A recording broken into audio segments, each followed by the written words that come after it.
بسم الله الرحمن الرحيم. الحمد لله رب العالمين، والصلاة والسلام على أشرف الأنبياء والمرسلين نبينا محمد عليه وعلى آله أفضل الصلوات وأتم التسليم، ثم أما بعد. أيها الأحبة، صلى النبي صلى الله عليه وسلم يوما في الليل ثم سلم، فصلى ثم سلم، صلى 11 ركعة، ثم دخل عليه بلال رضي الله عنه يؤذنه بالصلاة. وجد النبي صلى الله عليه وسلم مضطجعا على الفراش يبكي، فقال بلال: يا رسول الله، أتبكي بأبي أنت وأمي وقد غفر الله لك ما تقدم من ذنبك وما تأخر؟ قال النبي صلى الله عليه وسلم: ويحك يا بلال، لقد أنزلت الليل علي آيات ويل لمن قرأها ولم يتفكر بها. إنها 10 آيات الأخيرة من سورة آل عمران.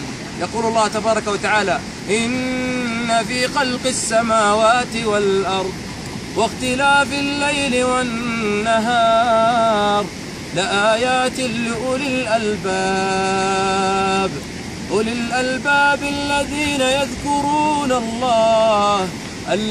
يذكرون الله قياما وقعودا وعلى جنوبهم ويتفكرون في خلق السماوات والأرض ربنا ما خلقت هذا باطلا سبحانك فقنا عذاب النار.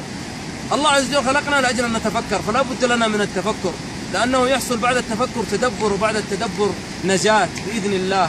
أسأل رب العرش الكريم أن نجزي كل من ينشر هذا المقطع على اليوتيوب أو على تويتر أو على الواتساب أو على الفيسبوك، أن يجعله رفيق النبي صلى الله عليه وسلم وإياه في جنات عدن.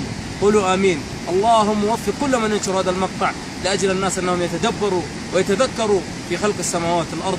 وصل اللهم وسلم على نبينا محمد وعلى آله وصحبه أجمعين.